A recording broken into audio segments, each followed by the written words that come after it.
27 রোজার রাতে সন্তান ফোন দিয়া বলে, বাবা আমি আগামীকাল রওনা দিলে রাত 2টা-3টায় গিয়া ঢাকায় নামবো, আমি সাহারি তোমাদের সঙ্গেই খাবো।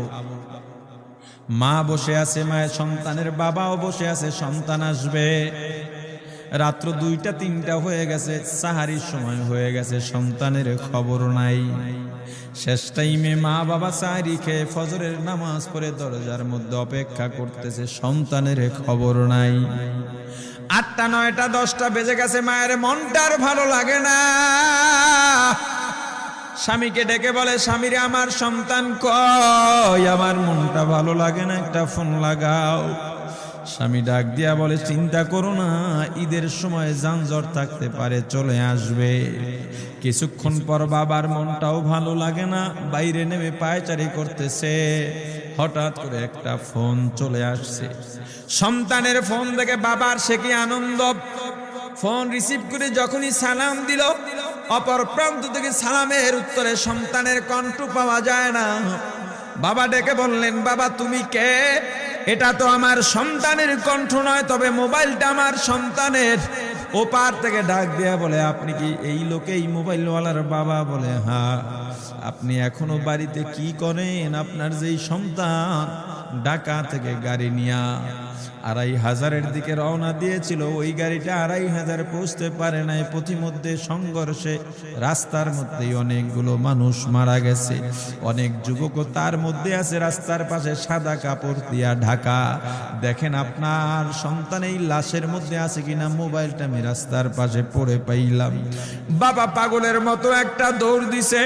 মা মনে করছে সন্তান বুঝি কাছাকাছি চলে আসছে।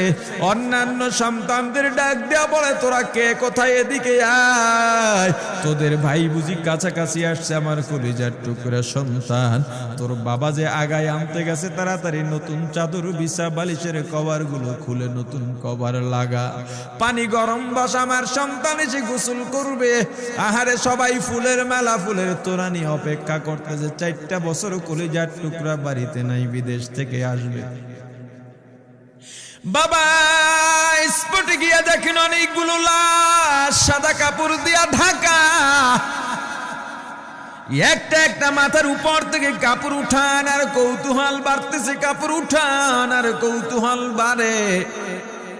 হঠাৎ তাকায় দেখে কলিজার টুকরা সন্তান লাশের মিছিলে শামিল হয়ে গেছে। বাবা সন্তানকে ধরে কাঁদেন আর বলেন, বাবা এত আদর আপ্যায়ন তোর জন্য, এত প্রস্তুতি রে বাবা। তোর মা তোর পথে বসে আছে রে বাবা, কি জবাব দিব বল? তুই যেদিন রওনা দিয়ে বিদেশ চলে গেলি, তোর মা সারা রাত ঘুমায় নাই, দরজায় গিয়া তোর পথের দিকে তাকা রইছি।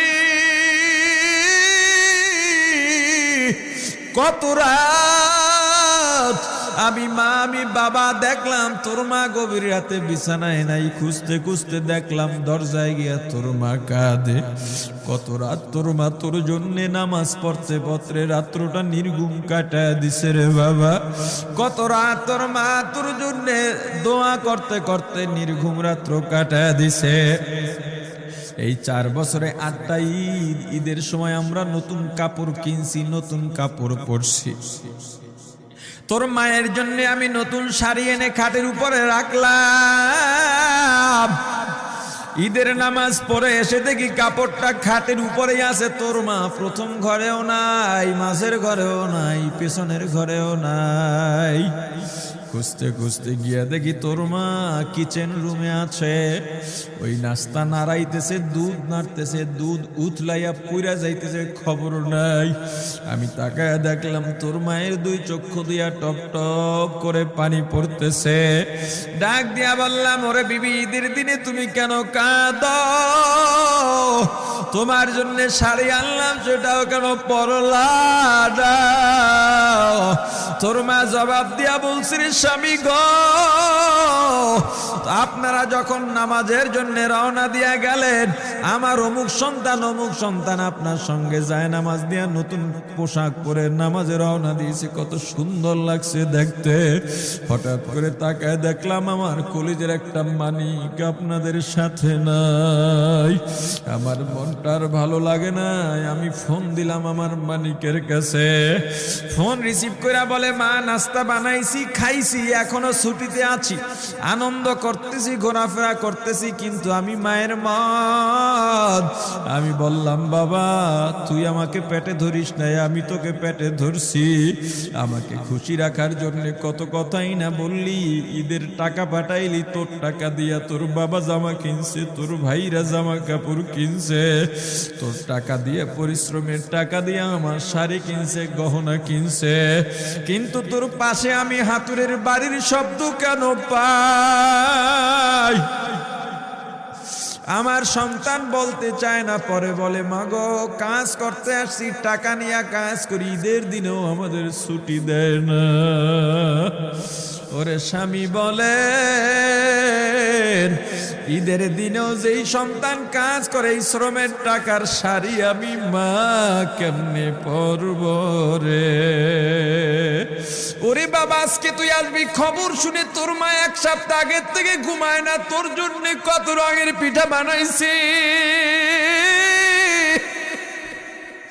তোর জন্য কত আয়োজন, আমি তোর মাকে কি বলবো বাবা বল। বাবা সন্তানের লাশ অ্যাম্বুলেন্সে উঠে বাড়ির দিকে রওনা দিছে।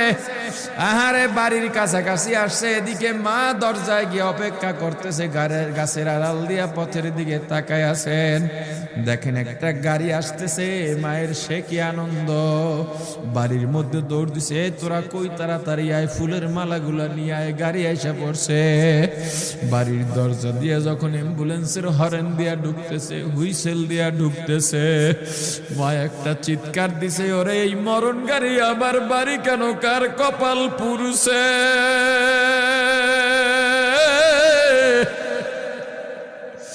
অ্যাম্বুলেন্সের দরজা খুলে তাকায় দেখে কলিজার টুকরা সন্তান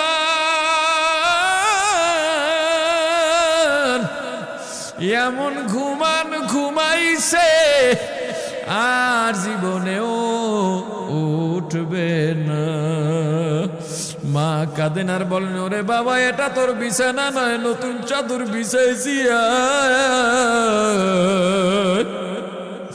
বোন কান্দে আর বলে, ভাই আরে তোর জন্য ফুলের মালা পরাইছি, ফুলের মালা বানাইছি, একটু মালা পরাবো। মা ডেকে বলেন, রে সন্তান, 4টা বছর আমি তোর মা ডাক শোনার জন্য অপেক্ষা করছি, তোর জন্য গরম পানি করছিলাম, গোসল করবি, সেই গরম পানি যে তোর জীবনের শেষ গোসল হবে বুঝি নাই। ওরে পর্দালের মাগো, আর কোন ভাষায় বুঝাইলে বুঝবারে মা, দুনিয়ার জীবনটা ক্ষণস্থায়ী, এই দুনিয়ায় নাফরমানি করা যাবে না, এই দুনিয়ায় নাফরমানি করা যাবে না, অহংকার দেখাবার কিচ্ছু নাই।